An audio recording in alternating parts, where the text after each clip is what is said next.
In the small, friendly town of Riverbend, where everyone knew each other, there was one man who lived in silence.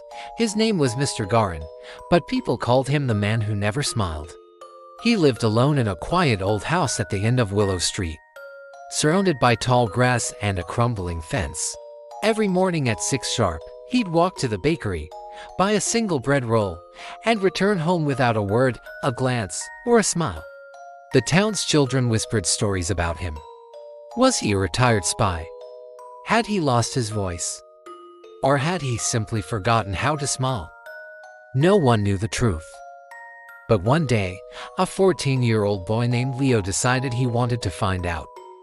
Leo wasn't scared, he was curious.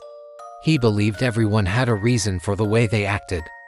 So, he started paying attention. He noticed something peculiar. Every single day, at exactly 3 in the afternoon, Mr. Garin would open his living room curtains, stand by the window for 10 minutes, and then close them again. What was he looking at? One afternoon, Leo gathered his courage, walked up to the old house, and knocked. The door creaked open, revealing Mr. Garin's tired, sad eyes. Leo said, "Hello, sir. I live down the street. I just wanted to check on you." The old man didn't reply, just gave a single nod and slowly closed the door. But Leo saw something in his eyes, not rudeness, but a deep, lingering hurt. The next day, Leo returned, this time with a small plant. When Garin opened the door, Leo offered it to him. "I thought your house could use something green," he said. Garin stared at the plant for a long moment. Then, for the first time anyone could remember, he spoke. His voice was a dry, shaky whisper. "Thank you." That single phrase shocked Leo. It was a beginning.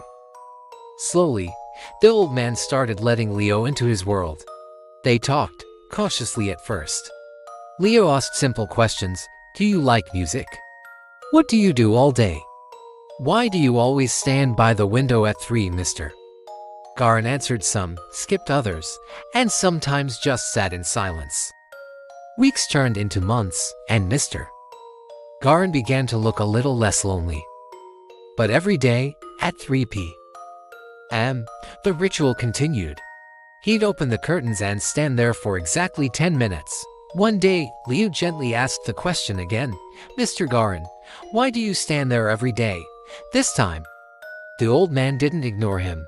He walked to an old drawer and pulled out a small, cracked picture frame. Inside was a photo of a woman and a little girl, both smiling brightly.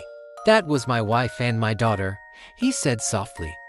Leo held his breath. Garin continued, "5 years ago, they were in a car accident. I wasn't with them. They were coming home to surprise me. At 3 p.m. He paused, his voice thick with emotion. "That was the last time I saw them alive. Ever since then, I stand by the window at that same time.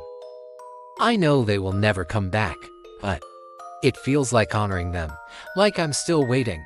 Leo's heart ached. For the first time, he understood the profound sadness in the man's eyes. From that day forward, Leo visited Mr. Garin every day. They talked about books, music, gardening, and stories from the past. The old man even started teaching Leo how to fix things around the house. The neighbors noticed the change. Garin began greeting people. He mended his fence. He planted flowers. His house, once a symbol of isolation, slowly came back to life. One evening, Leo's family invited Mr. Garin for dinner. At the table, someone told a funny joke. As laughter filled the room, something incredible happened. Slowly, hesitantly, a smile formed on Mr. Garin's face. It wasn't big, but it was warm and real. It was the first time he had truly smiled in 5 years. Mr. Garin became part of the neighborhood again. He helped kids fix their bikes and shared freshly baked bread with his neighbors. He even joined the annual town festival. He still stood by the window at 3 p.m., but no longer out of sorrow. He said it reminded him to appreciate the people who were still in his life. Leo and Mr. Garin remained close friends for years. Leo often said that meeting him taught him a vital lesson. Sometimes, people who seem cold are just carrying heavy stories, and a little kindness can open the door to healing. And so, the man who never smiled again. Thank you for watching. If this story touched you, please give it a like and subscribe for more content that makes you think and feel.